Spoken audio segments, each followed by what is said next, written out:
Okay, Mr. Mummer, are you there? Yeah. Oh, there you are. Okay.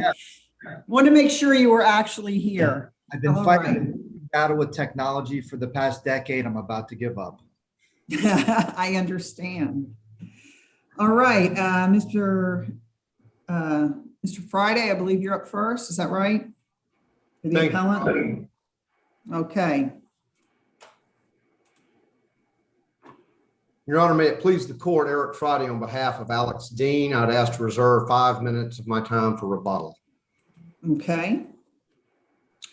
Your Honor, as of today, Alex Dean has been denied a fundamental right for 442 days and the ability to engage in his occupation for 305 working days.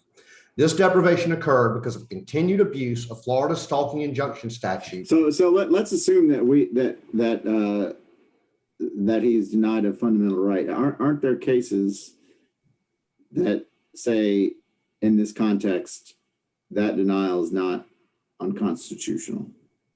Your Honor, there's not a question anymore that it's a fundamental right.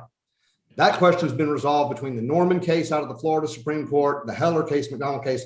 We are dealing with a fundamental right. The question is, what is the legislature's power to deprive somebody of that fundamental right in certain Well, since we only have limited time today, I want to say, assuming that we're required to follow, you can correct me on my points, on my premises, but I'm going to give you my premises. Assuming we're required to follow precedent upholding the prohibition on firearm possession by those subject to stalking injunctions, I want to know, I'm not sure I follow the logic of the distinctions you're attempting to make, which sounds like as a matter for suppression, at least not the non-romantic relationship argument you're making. Again, my premise being that we're required to follow precedent, like it or not, upholding the prohibition on firearms possessed by those subject to stalking injunctions. Well, Your Honor, I would say first, this is an issue of first impression. No court has ever had an opportunity like this court does, where an individual is appealing their issuance of a final injunction and claiming that in the context of and it's less, Your Honor, about the fact that there's no more romantic relationship here, or it's about that fact, but also the fact that we are not dealing with a domestic violence injunction, which comes under let's pause there, because why does that make a difference? We're required to hold case law that's, to follow case law saying this is okay, doesn't violate his Fourth Amendment rights. Why does that distinction matter, whether there's a romantic relationship? Because, Your Honor, number one, if there was a romantic relationship, federal law would come into play. That would be the answer to the first question. I'm not, but I have to ask you to walk me through that. I have trouble following that. Sure. Your Honor, 18 U.S.C. 922 and 921, which is the Lautenberg, or contains in part the Lautenberg Act, the federal law, provided that those persons who were issued an injunction against them involving an intimate partner but that was not dispositive of that case. That was just happened to be the type of injunction at issue, right? No, Your Honor. Actually, when you get to the Castleman case from the U.S. Supreme Court, the court took great pains to discuss, in the context of the federal statute and dealing with intimate partners, the research on the dangers of intimate partner violence allowed in that case for the prosecution of an individual. So the danger of an intimate partner, an intimate partner relationship, the dangers of inherent or attendant to an intimate partner relationship are marginally so much greater than the danger of someone who, and I'm not saying that your client was or was not, this is hypothetical, is unhinged or has mental illness and believes himself to be in a relationship with another person, that the danger of an actual intimate relationship is marginally so much greater than the hypothetical scenario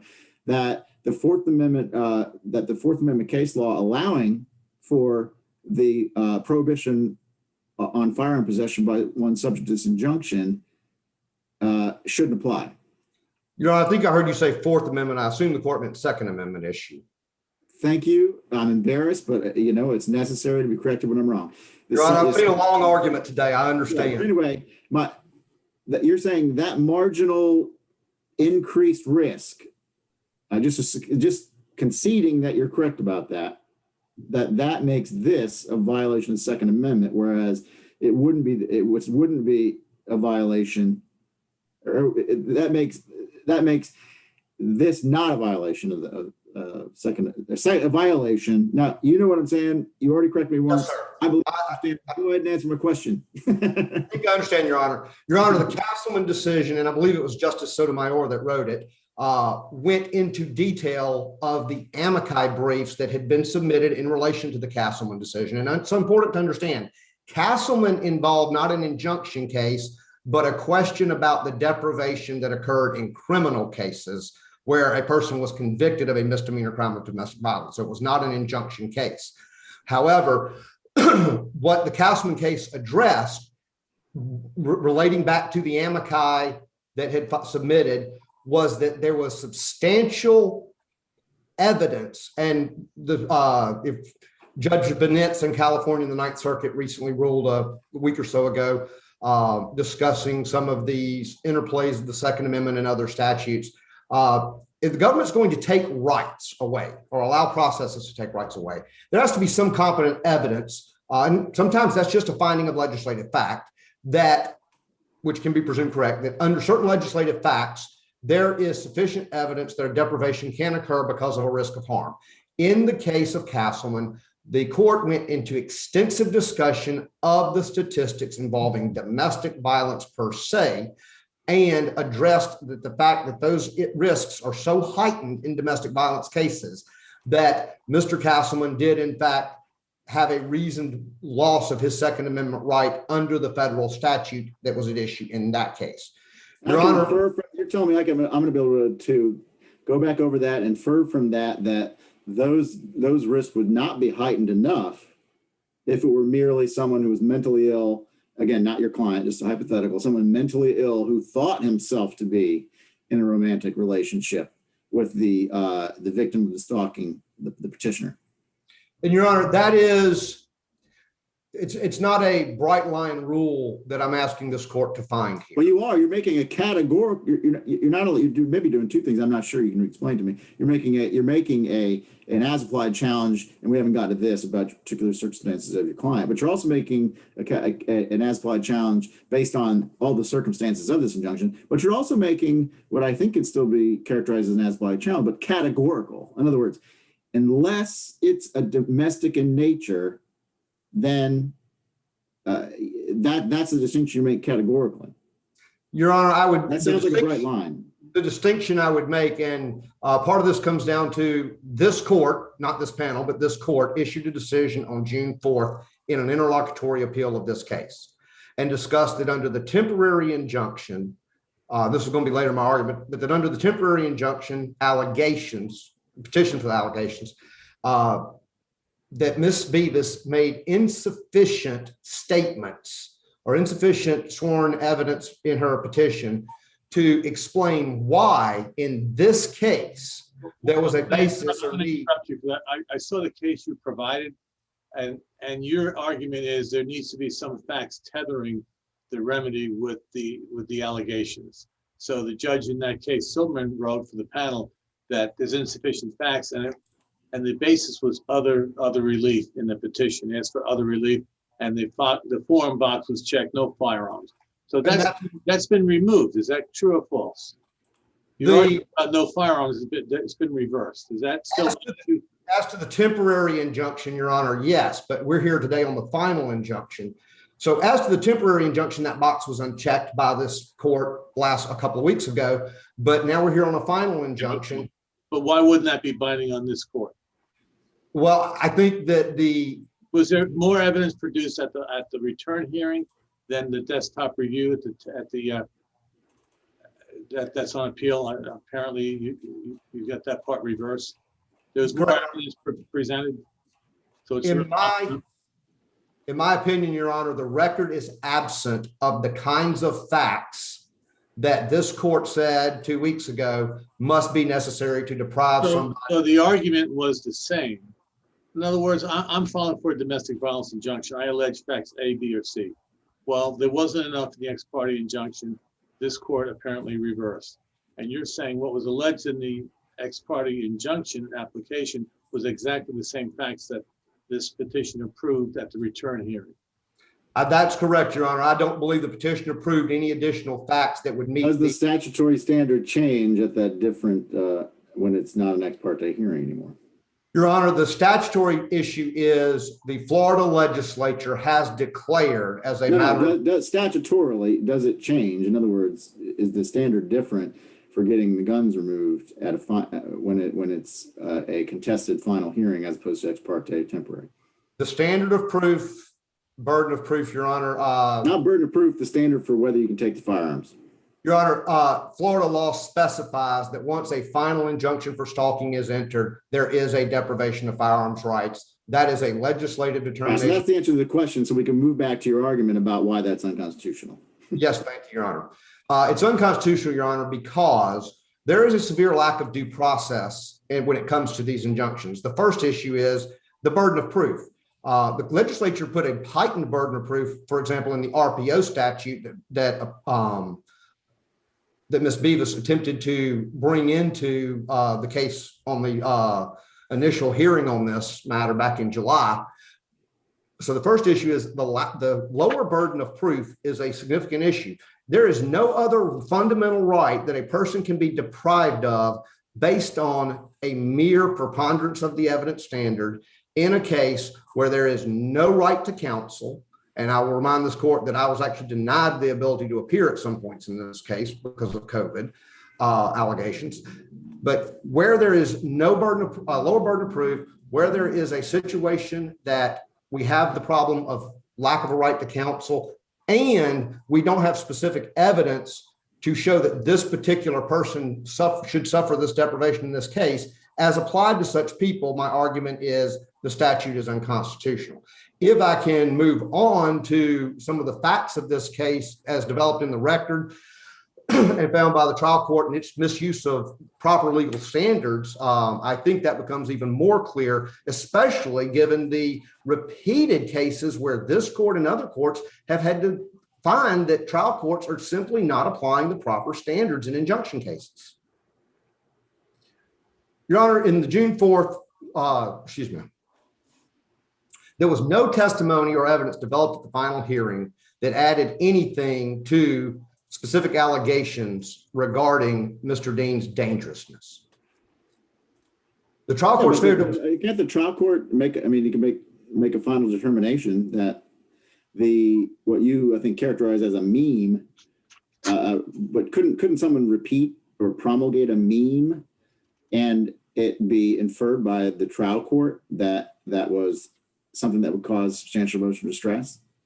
Your Honor, it could potentially be. Even if it was not sui generis, but it could still be threatening, couldn't it? Your Honor, possibly, depending on how directed it was, whether or not it was a specific individual that it was sent to and only that individual in some way directed at him. So there was a meme that said, that said, correct me if I'm wrong, it said, hey, I've been thinking about killing some of my characters off, and I mean the characters in my autobiography. And so what's the meaning of that meme? Why is it funny? Your Honor, maybe it's not funny, but what's the point of the meme? Your Honor, I think like a lot of memes shared online, it's some people have a different sense of humor, just like some people have. It's scary. It's meant to evoke the creepiness, right? Like, hey, you're probably in my autobiography. Your Honor, maybe if, number one, the parties are not engaged in a long-term communication that is in no way threatening or alternatively, maybe more so, because that's more likely to fit the joke that you're probably a character in my autobiography. Yes, Your Honor. And so in a case where an individual directs that at another individual that they've either had a problem with or there's been ongoing issues with, maybe that makes sense. Maybe that determination by the trial court might be something this court could say on appeal. Yes, that was a valid finding of fact. However, and I don't remember the exact date when it was sent, but it was sent during a time where these people were engaged in repeated, consistent communication back and forth day after day after day, with no indication that there was a belief that Mr. Dean was in any way threatening or dangerous to her. But Your Honor, more importantly, I think the trial court in this case quoted Justice Potter Stewart in its right at the start of its ruling and said that stalking is a subjective thing. I don't know how many more cases. Let me ask you this about that. So the stalking is subjective. Now, I do agree that in the same paragraph, perhaps the same sentence or one immediately preceding it, he talked about substantial emotional distress. But the judge talked about it when he essentially set forth the entire standard and said, must do course of conduct, doing X, Y, or Z, causing substantial emotional distress. And then he says, one way to read it, in general, it's a case like pornography, when you see it. Now, is it to what must be an objective standard? So, the emotional distress. In other words, if he wasn't making the direct point, the court wasn't making the direct point that his determination of whether there was a substantial emotional distress had occurred was subjective, then what's the harm in this statement?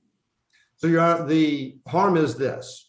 There are both objective and subjective standards applied in these cases under the case law of this court and the other DCAs. The objective standard is, would an objective, reasonable person suffer substantial emotional distress based on the respondent's, as required under the statute at least, repeated harassment, communications that are not constitutionally protected. That's an important qualification.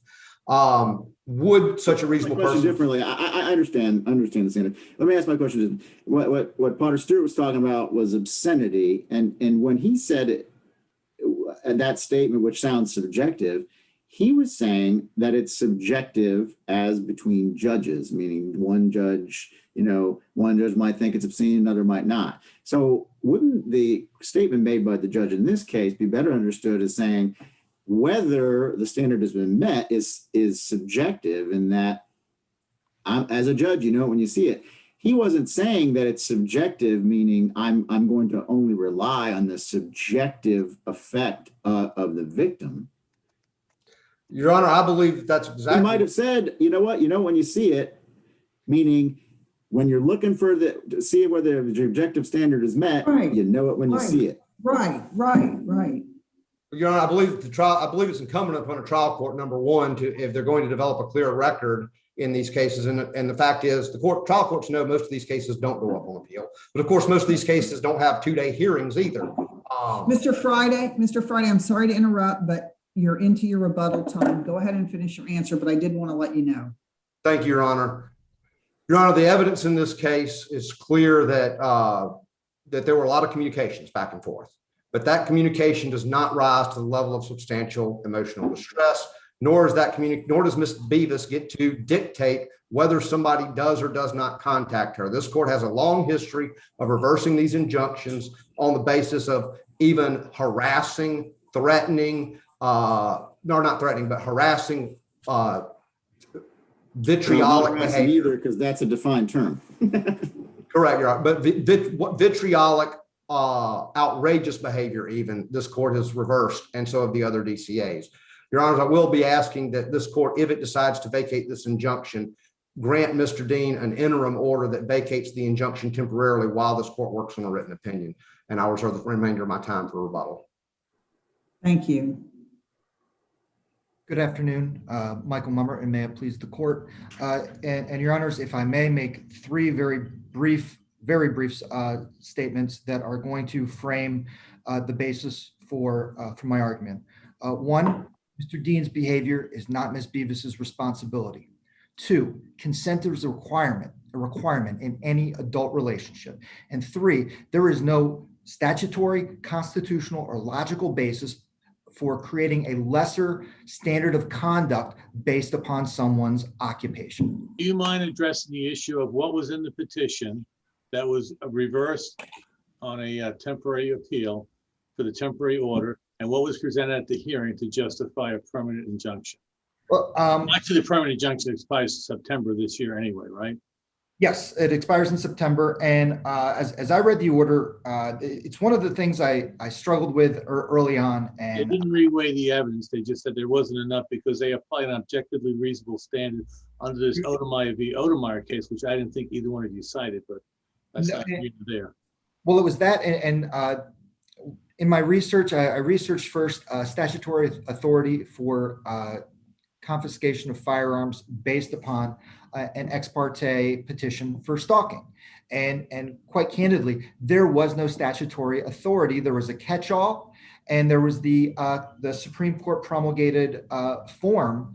I mean, the point of the opinion that came out June 4th was the catch-all is not enough. The catch-all, and You need and more that's- evidence. You need something to tether the remedy with the request. and in making that decision, the court found that was confined to the early ex parte decisions before a final hearing had taken place. In this instance, upon final hearing, we had 2 full days worth of testimony. Ms. Beavis testified that she had undergone therapy.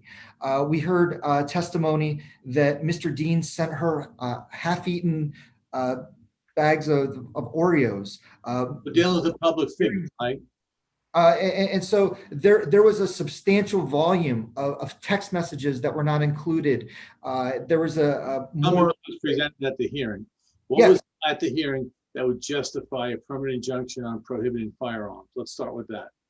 Well, one, we have statutory authority.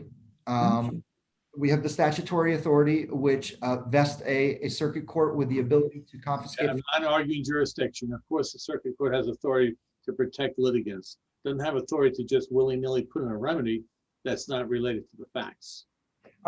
We also had Ms. Beavis testified that she had a fear, that she was in fear. Okay, that's subjective. Give me objective facts.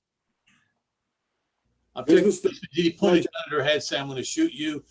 Did he do anything threatening violence or implying violence at any point? No, there was no, other than the meme that Justice Atkinson referenced earlier about deleting some characters in the autobiography. There was no threat of violence. The threat was more, I'm going to harm your reputation. I'm going to continue contacting her. So why are you opposing the weapon thing? This guy's got weapons. He deals in weapons, if I remember the allegation. He does, and Your Honor, I'm. Does a trial court have the discretion not to impose a prohibition on possession of firearms? I believe they do. I believe they have the discretion to impose it. I believe they have the discretion to not impose it. However, Okay. I don't believe that there should be some lesser standard of conduct just because a person is involved in dealing with firearms. In the same way, I don't believe that someone should be a little more impaired. No, that argument goes to mootness. This is not moot on September 21st when it expires. The argument is it doesn't go to moot, it'll be on his record. Other people say I want to join the military. Other people say I want to be a CEO, etc. So I don't need a blemish on weapons if it was erroneously entered.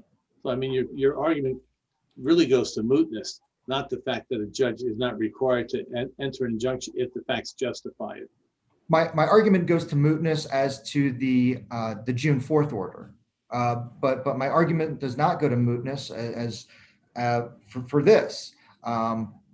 Your Honor, there was the fact that my client had to seek therapy. The fact that Mr. Dean presents himself as someone who is a firearm fundamentalist. She had an objective fear. I mean, is that all you got? Do you have anything else? The bag of Oreo cookies or whatever you said before, I don't even know how that's relevant. Well, Your Honor, again, it goes to a standard of conduct. There's there could be no other purpose other than to harass. Okay, but that justifies the issuance of the injunction. Yeah. Well, let Okay, me, maybe I'm a slow kid in the class here. I always like a definitive answer from you, Mr. Mummer, on whether a trial court on I'm not mind the wrong statute, 784.0485 has the discretion not to override the requirement, the prohibition on the possession of a firearm from the subject of an injunction. Right. he did say yes before, I think. I do believe that the answer to that is yes. I don't believe I don't have the statute pulled up in front of me, that the statute uses the term We're shall. having a lot of discussion about Well- whether. Go ahead, Judge. No, I mean, I think that's a critical question. And A so, final injunction, a final judgment on an injunction for protection against stalking under pursuant to the section must on its face provide that it is a violation of 790.233 and a misdemeanor of the first degree for the respondent to have in his or her care, custody, possession, or control of any firearm or ammunition. And I mean, that I'm is not subsection, seeing the wiggle room. the section E, that's section E of section 6, which is upon notice and hearing, when it appears the court petition is facing what is a victim of stalking that may grant such relief, including an injunction. So are you saying that the word may gets the judge out of subsection E, which says it must provide on its face? And maybe is that I doubt? think whenever we see the word may, I think we have a discretionary. But we see must in E, so maybe this wasn't briefed. So I'll let you finish you can go on with your argument. And so no, this and I apologize, I don't have the statute up in front of me, but it's my understanding that that the court would have some discretion in choosing to either suspend someone's rights to bear arm or not suspend that based upon the statute and based upon judicial discretion. By the way, just for the record, Well, this is okay, well, recorded. Subsection A says he may grant, and then there's a list of Arabic number 1, 2, 3, 4, and then go down to E, which is a subsection. It says must. So I think we're spending a lot of time arguing about whether the trial court properly exercised the discretion it may not have. I'll just let you go on, but I just wanted to clarify. Well, it seems like to me that this was argued in the briefs, at least with the assumption that the trial court doesn't have discretion. But if you're arguing now, you think it does, what in this case would have supported the exercise of that discretion? Your Honor, I think Which goes to Judge Volante's whole line of questioning about, what makes this guy a danger that he can't have his firearms? I think Judge Porter found that there was sufficient evidence to grant the injunction against stalking. I think that the judge was present and able to witness the demeanor of the parties. Okay, but if you want to talk about it's discretionary to take somebody's guns away, it's one thing to issue the injunction. Okay, the next thing is, okay, I have discretion. Should I take his guns away or not? What here would make this a take the guns away case? Again, this is a take the guns away case in the abundance of caution that the trial court saw that Mr. Dean had no intention of leaving Ms. Vivas alone, that Mr. Dean was volatile, that Mr. Dean was emotional throughout the hearing. And again, it's not supported on the records, but someone who was there were times when Mr. Dean in giving testimony broke down to tears. And that's not apparent on the record, but that's something that the trial court was present, was witnessed, and took into account when issuing this order. You gotta stay away from what's not apparent on the record. That's not helpful. I mean, I don't want to hear that the guy broke down if it's not on the record. Sorry. You can move on. I didn't mean to interrupt you. No, thank you, Your Honor. So I again, this goes to judicial discretion. And I didn't and the record's clear. I didn't ask the trial judge, why did you do this? But did you ask the trial judge to remove firearms? Is that a remedy you asked for? It was in the form. At the That end. was something I asked for. That was something I asked for. Did you give a reason why you said we don't want guns? I had two reasons. One, my client asked me to. Okay, fair. And so, and two, based upon his aberrant behavior, Okay, I mean, you had the same facts to support your request, nothing different, no report from an expert or something like that. we didn't have any reports for an expert. We did elicit testimony at the hearing that Ms. Beavis was undergoing therapy. I That just don't know what would happen on September 21st, that he no longer is a danger. Let the injunction expire, give him his weapons back.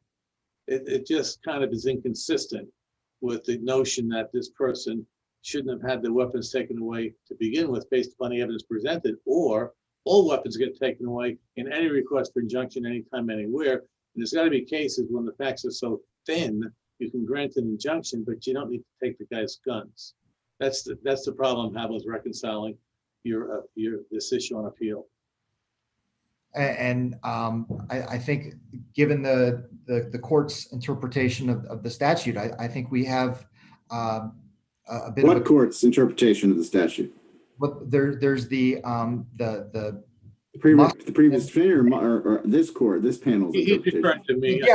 yes, this I court. take it personal. It's okay, though. I've already told you my interpretation of the statute. All right. Well, how much time do you got left? I don't mean to waylay you with questions.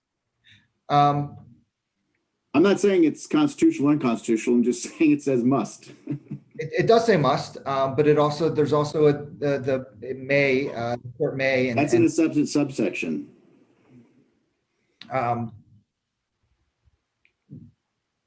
Okay. But no, going back to what I said, there's no statutory authority for a lesser burden of conduct upon someone just because they deal in firearms. And I would like to draw a distinction. There is a difference between bearing arms and selling arms. Well, I don't think that's his point. His point is that as applied, and maybe you could address it, as applied to someone who whose profession is requires bearing arms. Unless you're saying that if someone at the gun range, takes the gunsmith at the gun range just can, even if he has a stalking injunction against him, is allowed to take someone's weapon and tinker with it. Is that what you're saying? That's not what I'm saying. Okay, good. Then so address his actual argument, which is that as applied to individuals who by necessity must possess firearms in order to make their livelihood, why isn't that not a sound constitutional argument? Why is that not a Second Amendment violation as applied? It's not a Second Amendment violation as applied because no one's requiring him to make a living off of the purchase, sale, or possession of firearms. That's a choice. It's a choice that we all have. Everyone has the same right to bear arms. There's no heightened right to bear arms if you so choose to be a firearms dealer or work or possess or fix firearms. What do you think? What do you think of his argument regarding U.S. v. Castleman? And you can correct me if I'm saying the wrong case. That there is a heightened danger peculiar to actual intimate relationships that because it's not present here is not met, and therefore the firearms prohibition violates the Second Amendment because I don't know, is it a rational basis test or is it like what is the test actually? It is a fundamental right. So is it narrowly tailored? What are we looking at here? I think we would be looking at a narrowly tailored. This certainly wouldn't be rational basis because it is a fundamental right. All right. So is that he's making the argument that it's marginally more dangerous in an actual intimate relationship. So since this is not a case that has that extremely dangerous scenario, according to the United States Supreme Court case law and his suggestion, doesn't this violate the Second Amendment as applied? I don't believe it does, because just because one instance has an extreme degree of danger, that doesn't mean that when there's a moderate degree of danger, that everyone shouldn't be protected from a moderate degree of danger. I have one last question for you, because I think we skirted over this, but that opinion from this court written by Judge Silverman for that panel on June 4th, why is that not raised judicata on the issue of significant danger? Because you told me there were no new facts added at the final hearing that weren't alleged in the temporary injunction petition. Well, there were additional facts as far as Mr. Dean's behavior. There was additional facts as far as the effect on Ms. Dean. And so it wasn't res judicata because we had a full hearing. Is it because Section 5A has to do with ex parte temporary injunctions and Section 6 has to do with final injunctions? Is that perhaps why? Yes. Remember? Yes. And that's part as well. Additionally, when there's an ex parte injunction, that's before someone's afforded due process. Mr. Dean was afforded the right to call witnesses. He was afforded a two-day hearing. He presented his own evidence. He had counsel. That's a completely different scenario than an ex parte where there's simply an allegation and the other party does not have the ability. Well, I have to be honest and observe one last thing. In an ex parte injunction, the burden is a lot lower than in a final hearing.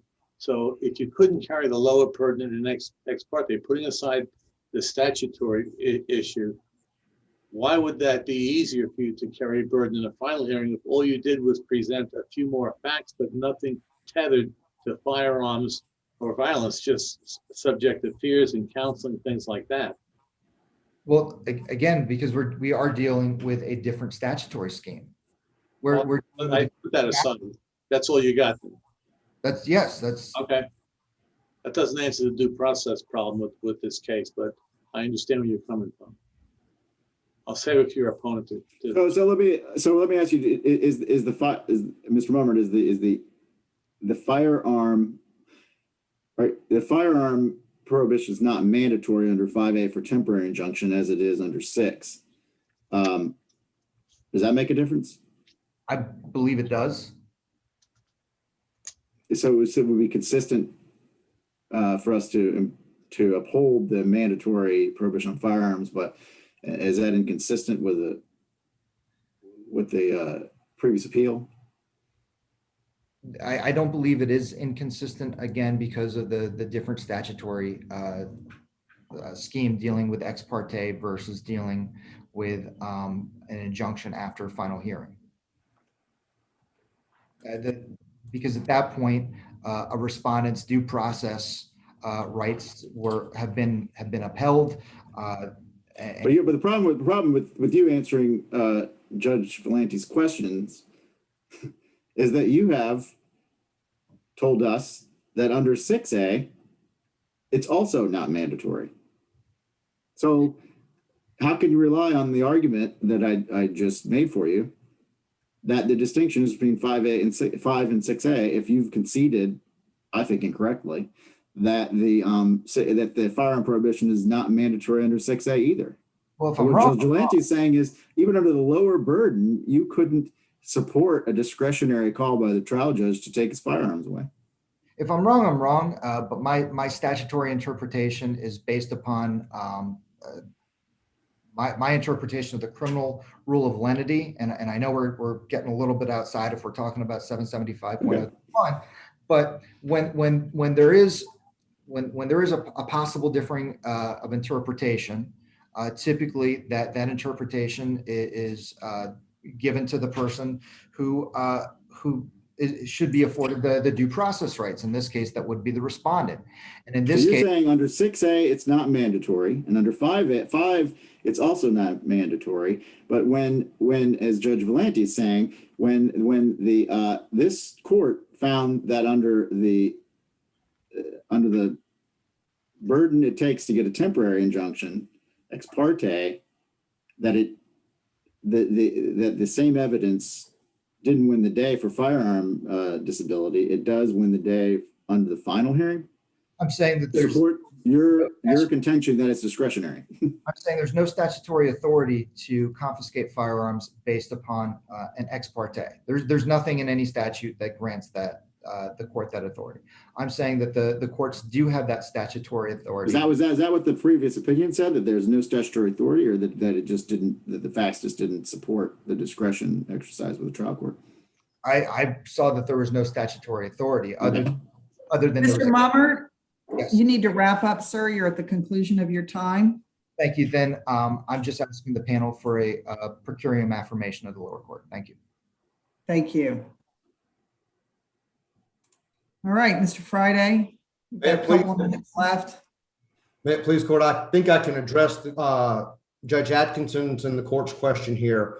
Regardless of whether a judge does or does not enter as a provision of a final stalking injunction, a prohibition on firearms, section 790.233 prohibits as a criminal violation of Florida law, the possession of a firearm by a person subject to a stalking injunction. So if a person has been issued a final injunction against stalking, regardless of what the court does or doesn't say about firearms in that injunction, 790.233 makes clear that the legislature. Is that section referenced in 784.045? Actually, Your Honor, it is in Yes. 7 in the statute quoted. It says that it must, on its face, provide that it's a violation of 790.233. I mean, that's within the same statute. It specifically references the criminal statute and requires the injunction to give that notice of the criminal violation.